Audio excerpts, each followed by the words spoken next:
Radiance Eternity. High-rise apartments in the heart of OMR. See what OG luxury feels like. ராணுவ படையை ஃபோர்ஸ்னு சொல்லுவாங்க. இங்க நான் நுழைஞ்ச உடனே உங்களை பார்த்தப்போ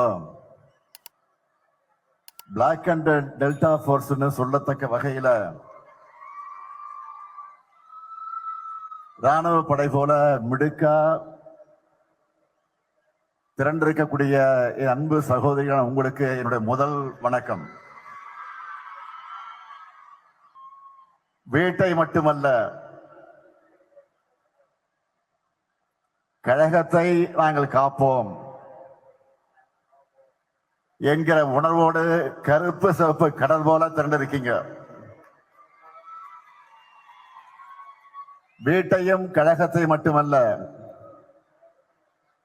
நம்ம தமிழ்நாட்டையும் ஏன் இந்திய நாட்டையும் காக்க நாங்கள் தயார்.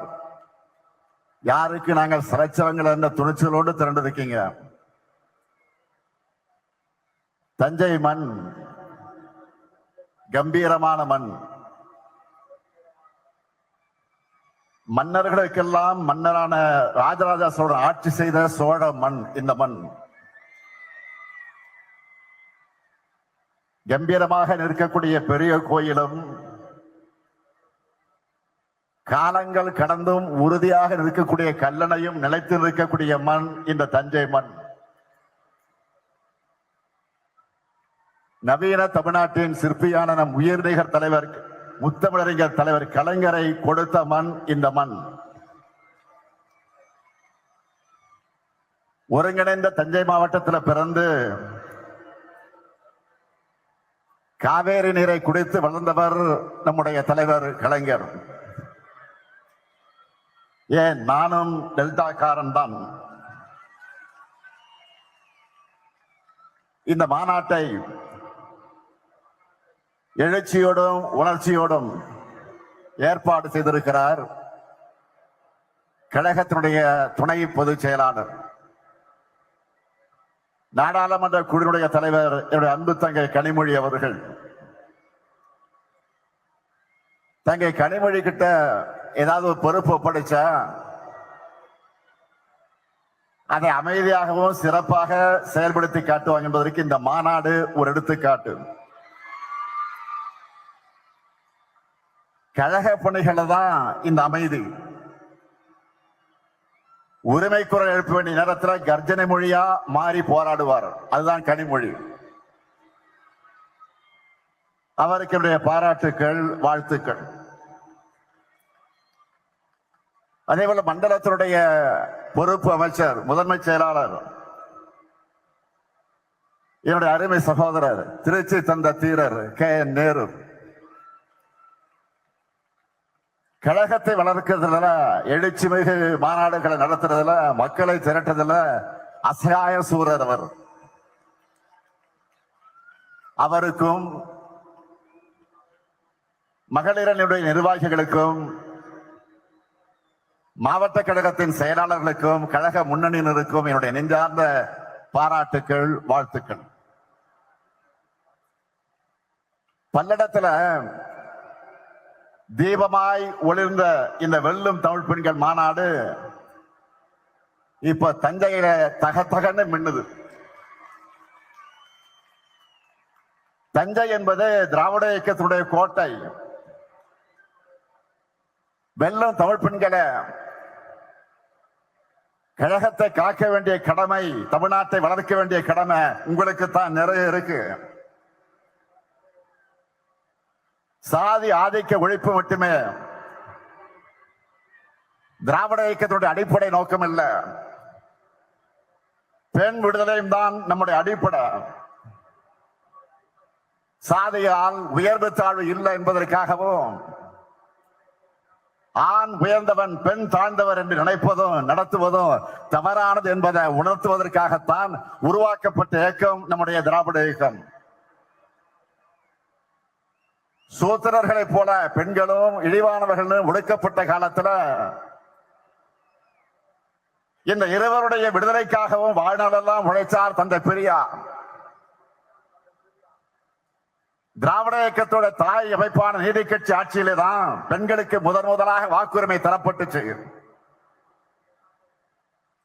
அந்த வழித்தடத்தில் வந்த பேரறிஞர் அண்ணா அவர்கள் சுயமரியாதை திருமண சட்டத்தை நிறைவேற்றினார். பெண்களுக்கு சொத்துல சமபங்கு உண்டு என்று கொடுத்தார் நம்முடைய தலைவர் கலைஞர். இது 1929ஆம் ஆண்டு தந்தை பெரியார் போட்ட தீர்மானம்.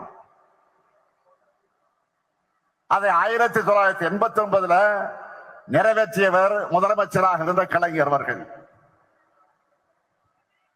பேந்தி காவலர்களை உருவாக்கினவர் கலைஞர். மகளிர் சுய உதவி குழுக்களை உருவாக்கி பெண்களை தொழில் முனைவர்களாக உயர்த்தினவர் கலைஞர். உள்ளாட்சி அமைப்புகளை இடஒதுக்கீட்டை கொடுத்தார். நம்ம திராவிட மாடல் ஆட்சியில இன்றைக்கு 1,30,00,000 சகோதரிகளுக்கு இந்த முத்துவேல் கருணாநிதி ஸ்டாலின் உரிமை தொகை வழங்கிக் கொண்டிருக்கிறேன். நான் சிஎம் ஆகி முதல் கையெழுத்து பேருந்துகள்ல பெண்களுக்கு கட்டணமில்லா விடியல் பயண திட்டத்துக்கு தான். ஸ்டாலின் பஸ்ன்னு மக்கள் அதுக்கு பேர் வச்சுட்டாங்க. அதுதான் அந்த திட்டத்துடைய வெற்றி.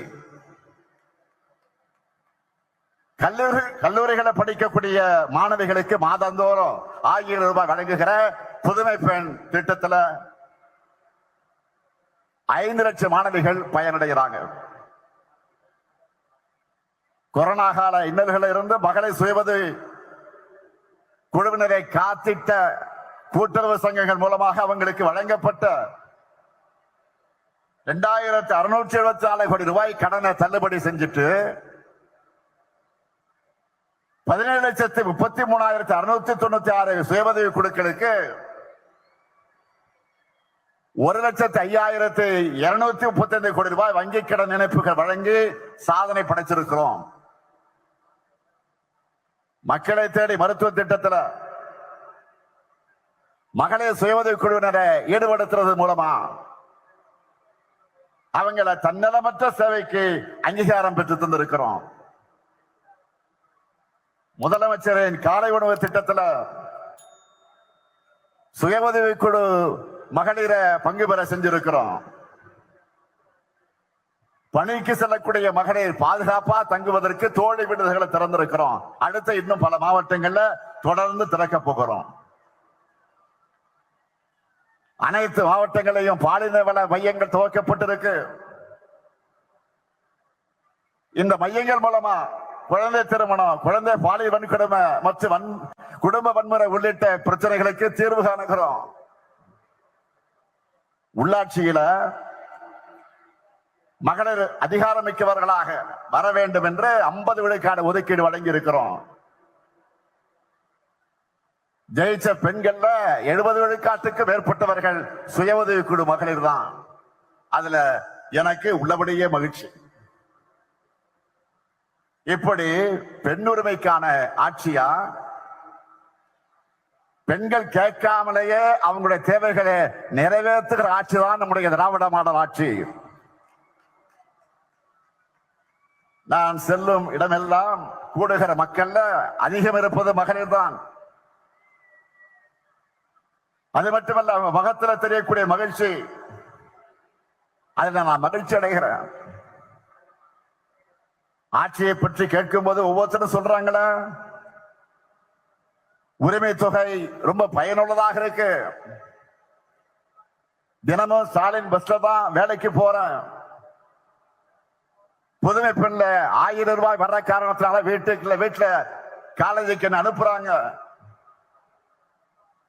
இப்படி அவங்க சொல்லும் போது எனக்கு மன நிறைவா இருக்கு. இதுக்காகத்தான் ஆட்சிக்கு வந்தேன்னு நினைச்சு உண்மையிலே நான் பெருமையாக அடைந்து கொண்டிருக்கிறேன்.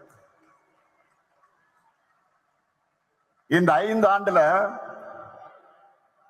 ஒவ்வொரு குடும்பமும் பயன்பெறக்கூடிய வகையிலே பல்வேறு நல திட்டங்களை நம்ம அரசு செயல்படுத்திக் கொண்டிருக்கிறது. இங்க குறிப்பிட்டு சொன்னார்களே, இதையெல்லாம் வீடு வீடாக போய் பரப்புரை செய்யக்கூடிய பெரிய கடமைய பெண்களான உங்களை நம்பித்தான் ஒப்படைச்சிருக்கிறேன். வீட்டோட வாசல் வரைதான் ஆண்களால போக முடியும். ஆனா நீங்க நினைச்சா ஹாலுக்கு போகலாம், கிச்சனுக்கு போகலாம், ஏன் அந்த வீட்டு பெண்மணியோட மனசுக்குள்ளேயே நுழைய முடியும். நீங்க அதுதான் மகளிருக்கு இருக்கக்கூடிய பவர். மகளிர் தான் எப்பவும் பவர் ஹவுஸ். மகளிர் குழுவினரோட பயணம் ஒவ்வொரு பாகத்திலும் பிப்ரவரி 1 முதல் மார்ச் 8 வரை மகளிர் தினம் வரை நடக்க போகுது. அதுக்கு நீங்க எல்லாம் தயாராகிட்டீங்களா? 1 பிப்ரவரி 1 8 வரை மகளிர் தினம் வரை நடக்க போகுது பிரச்சாரம். தயாராகிட்டீங்களா? கேட்கல.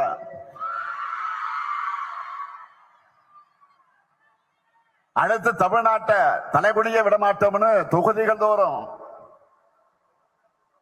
பிப்ரவரி 28 வரைக்கும் பொதுக்கூட்டங்கள் நடக்க போகுது. இளைஞர் அணியினரும் பிப்ரவரி 7ஆம் நாள் விருதுநகர்ல தென்மண்டல இளைஞர் அணி நிர்வாகிகள் சந்திப்புக்கு நடத்துவதற்கு அவங்க ஆயத்தமாகிட்டாங்க. பிப்ரவரி 11 தொடங்கி பூத் கமிட்டி மாநாடு மண்டல வாரியாக நடக்க போகுது. துணை முதலமைச்சர் பேசும்போது சொன்னாரு, மாதம் ஒரு மாநாடு. ஆனா பிப்ரவரி மாதம் மட்டும் 5 மாநாடு நடத்த போறோம். 4 வாரம் தான், ஆனா 5 மாநாடு. இவற்றுக்கெல்லாம் முத்தாய்ப்பாக மார்ச் 8ஆம் நாள் தீரர்கள் கோட்டமாம் திருச்சியில 10 லட்சம் உடன்பிறப்புகள் கூடுகிற மாநில மாநாட்டை பேரிழச்சோடு நடத்த போறோம். அதனால சொல்ற, ஜனநாயக போர்க்களத்தில் வெற்றியை பெற வரைக்கும் உடன்பிறப்புக்கான உங்களுக்கு, உங்களை வழிநடத்தக்கூடிய இந்த தலைமை தொண்டரான எனக்கும் ஓய்வில்லை, உறக்கமில்லை. உங்களுக்கு ஓய்வு கிடையாது. முக்கியமா மகளிர் அணியான நீங்க பரப்புரையோட முன்கள வீராங்கனைகளாக நிக்கணும். ஏன்னா எதிரணியரோட பொய் பிரச்சாரங்களை பெண்களான உங்களால தான் முறியடிக்க முடியும். வாதத்தால உங்களால தான் வெல்ல முடியும். அதனாலதான் நான் அதிகமாக உங்களை நம்புறேன். பெண்களையும் இளைஞர்களையும் நான் நம்புறேன். சொன்னார்களே, 2 நாளைக்கு முன்னாடி தமிழ்நாட்டுக்கு வந்த மாண்புமிகு பிரதமர் மோடி அவர்கள் ஏராளமான பொய்களை சொல்லிட்டு போயிருக்கிறார். உலக வரைபடத்துல இருக்கக்கூடிய அத்தனை நாடுகளுக்கு போயிட்டு தேர்தல் காலங்கள்ல இந்தியாவுக்குள்ள வருவார் நம்ம பிரதமர். இப்ப தமிழ்நாட்டுக்கு கனிமொழி சொன்ன மாதிரி தேர்தல் சீசன் இங்கே வந்தார், இனியும் வருவார். பிரதமர் வருகிறார் என்றதும் அவர்கிட்ட நான் பல கேள்விகளை முன்வச்சேன். 2 நாளைக்கு முன்னாடி வருவதற்கு 2 நாளைக்கு முன்னாடி நான் சில கேள்விகளை வச்சேன். அதை நீங்க தொலைக்காட்சியில பார்த்திருப்பீங்க, ஊடகங்களை பார்த்திருப்பீங்க, பத்திரிகையில படிச்சிருப்பீங்க. ஆனா அவர் எதற்கும் பதில் சொல்லாம வழக்கம் போல பழைய கண்டென்ட்டையே பேசிட்டு நமக்கு புது கண்டென்ட்டை கொடுத்துட்டு போயிருக்கிறார். தமிழ்நாட்டில் பெண்களுக்கு பாதுகாப்பு இல்லை என்ற ஒரு அபாண்டமான பொய்ய சொல்லிட்டு போயிருக்காரு. பெண்களான நீங்க சொல்லுங்க, தமிழ்நாட்டில் பெண்களுக்கு பாதுகாப்பு இல்லையா? தமிழ்நாட்டில் பெண்களுக்கு பாதுகாப்பு இல்லையா?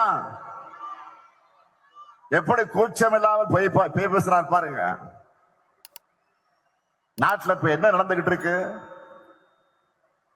பாஜக ஆளக்கூடிய மாநிலங்கள்ல குறிப்பா பாஜகவினரால் பெண்கள் படும் தொல்லைகள்னு எல்லாத்தையும் தெரிஞ்சுக்கிட்டு தமிழ்நாட்டு மேல அவதூறு பரப்ப பிளைட்ல வந்துட்டு போயிருக்காரு. மாண்புமிகு பிரதமர் அவர்களே, ஆயிரக்கணக்கான பெண்கள் கூடியிருக்கக்கூடிய இந்த மாநாட்டு மேடையிலே நின்று கொண்டு நான் தலை நிமிர்ந்து சொல்லுகிறேன், இந்திய மாநிலங்களிலேயே பெண்களுக்கு பாதுகாப்பான மாநிலம் எங்க தமிழ்நாடு தான். அடிச்சு சொல்றேன். இங்கதான் அதிகமான பெண்கள் வேலைக்கு போறாங்க. அண்மையில் அவதார் என்ற குழுமம் இந்தியாவில் பெண்களுக்கான பாதுகாப்பு, ஆரோக்கியம், கல்வி முதலான சமூக காரணிகளை சிறந்து விளங்குகிற நகரங்களோட பட்டியலை வெளியிட்டு இருக்கிறாங்க. 125 நகரங்கள் கொண்ட இந்த பட்டியல்ல முதல் 25 நகரங்கள்ல சென்னை, கோவை, திருச்சி, மதுரை, சேலம், வேலூர், ஈரோடு ஆக 7 நகரங்கள் இருந்துச்சு. இதெல்லாம் உங்களுக்கு தெரியுமா? மாண்புமிகு பிரதமர் அவர்களே, மணிப்பூரை மறந்துட்டீங்களா?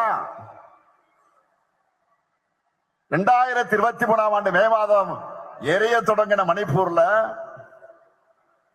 இதுவரைக்கும் அரசு கணக்குப்படி பாத்தீங்கன்னா 260 பேர் கொல்லப்பட்டிருக்கிறாங்க.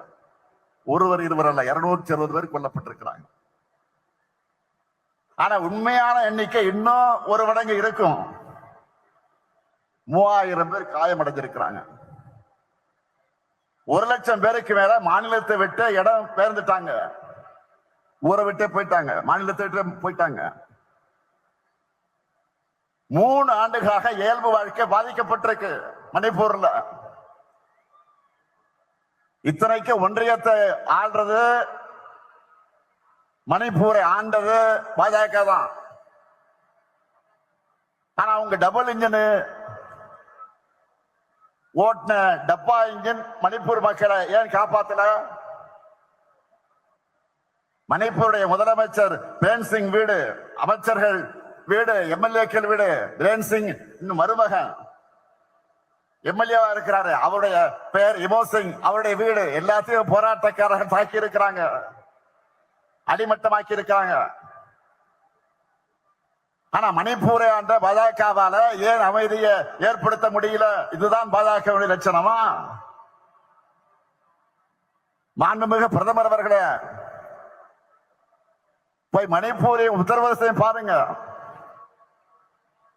ஒட்டுமொத்த இந்தியாவுக்கு பாஜக கூடிய மாநிலங்கள், அந்த 2 மாநிலங்கள் மூலமாகத்தான் போதைப் பொருட்களை பரவுதுன்னு ஆதாரங்களோட செய்தி வர்றது பத்திரிகை நீங்க படிக்கலையா? இது எல்லாத்தையும் மறைச்சிட்டு அமைதியான தமிழ்நாட்டு மேல அவதூறு பரப்பாதீங்க. அடுத்து தங்களுக்கு சாதகமான ஊடகங்கள் மூலமா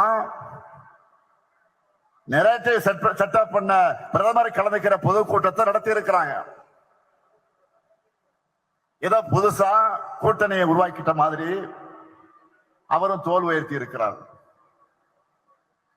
நல்லா கவனிங்க, தோற்ற கூட்டணியை புதுப்பிச்சுட்டு அதுக்கு பில்டப் கொடுத்திருக்கிறாங்க. அந்த கூட்டணியில் இருக்கிற எல்லாருமே இடி, ஐடி, சிபிஐன்னு ஏதோ ஒரு வகையில பாஜக கிட்ட சிக்கி அந்த வாஷிங் மிஷின் தங்களையும் விழுக்காதா என்ற நப்பாசையில கையை கட்டி உட்கார்ந்து இருக்கிறாங்க. ஏற்கனவே இதே பாஜக அதிமுக கூட்டணி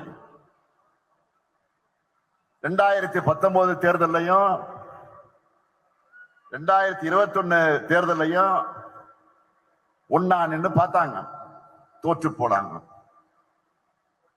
அடுத்த 2024 தேர்தல்ல அதிமுக பாஜக என்கிற வேஸ்ட் லக்கேஜ கேட்டுட்டு நிக்கலான்னு அப்புறமா சேர்ந்துக்கலான்னு மறைமுக கூட்டணியா வந்தாங்க.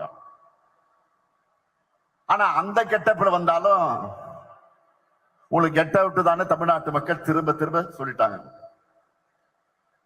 இப்ப திரும்ப பழையபடியே உடைஞ்சு போனதெல்லாம் ஒட்டி எடுத்துக்கிட்டு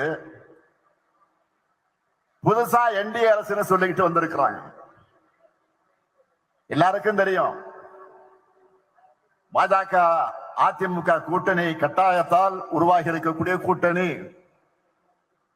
மிரட்டலால் உருட்டலால் உருவான பிளாக்மெயில் கூட்டணி. உண்மையான அதிமுக தொண்டர்களுடைய விருப்பத்திற்கு எதிராக அமித்ஷா அவர்களால் திணிக்கப்பட்ட கூட்டணி முழுக்க முழுக்க தன்னுடைய சுயலாபத்திற்காக வழக்குகள் இருந்து தன்னை காப்பாற்றிக்க தன்னுடைய பதவியை தக்க வச்சுக்க பழனிசாமி உருவாக்கின சுயநல கூட்டணி. டெல்லிக்கு ரகசியமா பல கார்கள்ல மாறி மாறி போய்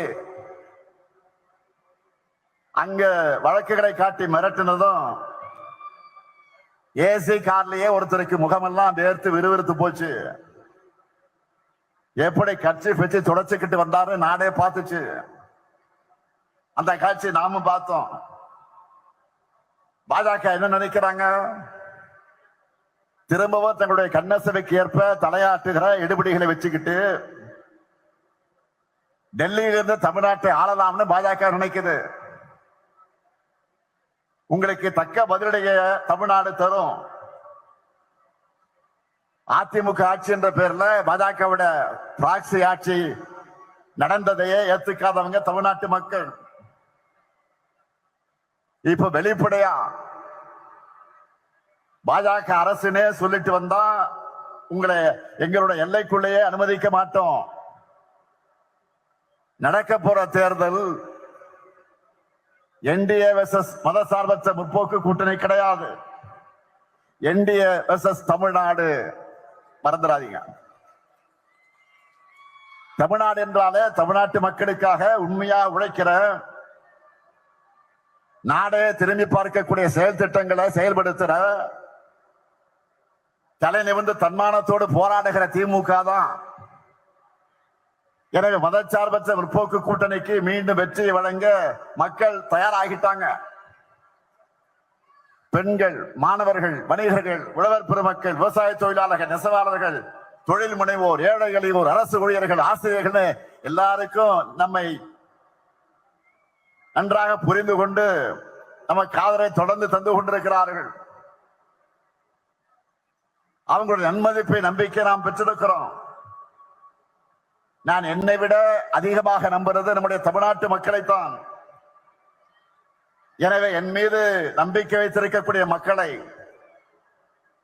நாம் தொடர்ந்து சந்திச்சுக்கிட்டே இருக்கணும். என்றைக்கு எப்போதுமே மக்கள் கூடவே இருக்கணும். இதுதான் உங்களுடைய சகோதரனாக இருக்கக்கூடிய இந்த முத்துவேல் கருணாநிதி ஸ்டாலினுடைய வேண்டுகோள். எனவே அதற்கான பரப்புரை ஈடுபட வெல்லும் தமிழ் பெண்களை புறப்படுங்கள். மீண்டும் இந்த ஸ்டாலின் ஆட்சி, கழக ஆட்சி, திராவிட மாடல் ஆட்சி அமைய ஓய்வை மறந்து உழையுங்கள், உழையுங்கள். வெல்வோம் ஒன்றாக, வெல்வோம் ஒன்றாக. நன்றி, வணக்கம். Radiance Eternity. High-rise apartments in the heart of OMR. See what OG luxury feels like. மின்னம்பலம்.com தமிழின் முதல் மொபைல் பத்திரிகை.